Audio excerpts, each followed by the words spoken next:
Rabbotai, Hanouka Sameach, en cette veille de Shabbat, 8e jour de Hanouka, on est l'un des points importants de ce jour, c'est que c'est la conclusion de la fête. Et quand on arrive à une conclusion, comme on le verra dans la Haftara de ce Shabbat, lu exceptionnellement, assez rarement, parce que en général Miketz, c'est le Shabbat de Hanouka, et là, c'est pas le Shabbat de Hanouka, avec Miketz, Hanouka sera terminé, donc on va faire enfin le fameux jugement de Salomon. C'est la Haftara de ce Shabbat. Mais au début, on parle d'une Seouda que Shlomo fait.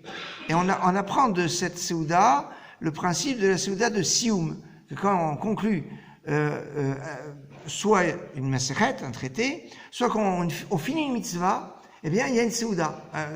Il y a toujours mange. Bon.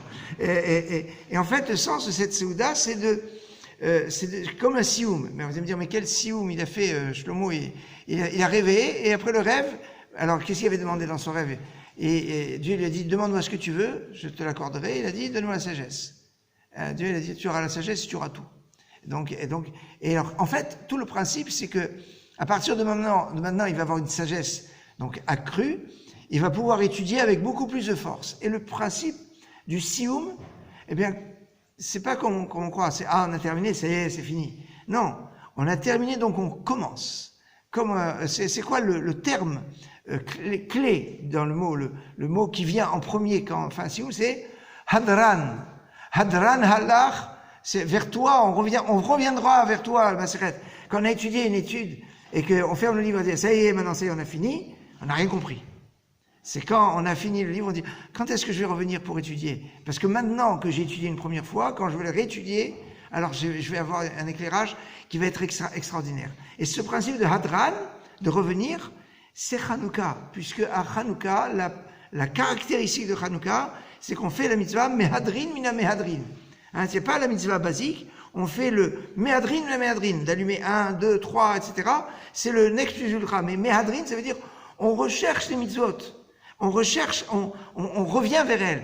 Et on a cette envie. C'est pas, on fait pour, on se débarrasse. On fait, non, on veut revenir à l'étude, on veut revenir vers les mitzvot. Ça, c'est le sens fondamental du 8e jour de Hanouka, qui est la conclusion, mais une conclusion qui est, en fait, un tremplin pour refaire encore et être dans la perspective des fêtes qui arrivent.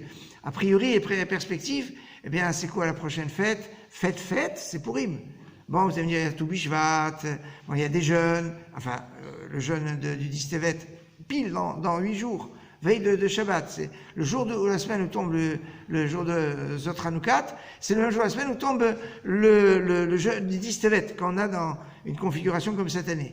Mais donc on est dans la perspective. Mais je vous dis une dernière petite chose. On a dit les Gomra, quand on termine, mais on a fait une bracha sur le Hallel. L'Igmor et Hallel. La prochaine fois qu'on va faire cette bracha, l'Igmor et Hallel, c'est le soir de Pessah. Il n'y a pas jusqu'à Pessah, jusqu'au soir du Seder. Et encore, c'est pas tout le monde qui fait. La plupart d'entre nous on fait parce qu'on le fait à la synagogue. À la maison, on fait pas la bracha. Le Hallel se fait sans. Pourquoi il se fait sans bracha? Parce qu'il y a une interruption. Parce que on commence le Hallel au début, on mange et après on continue. Quand il y a une interruption, ça fait sauter la bracha.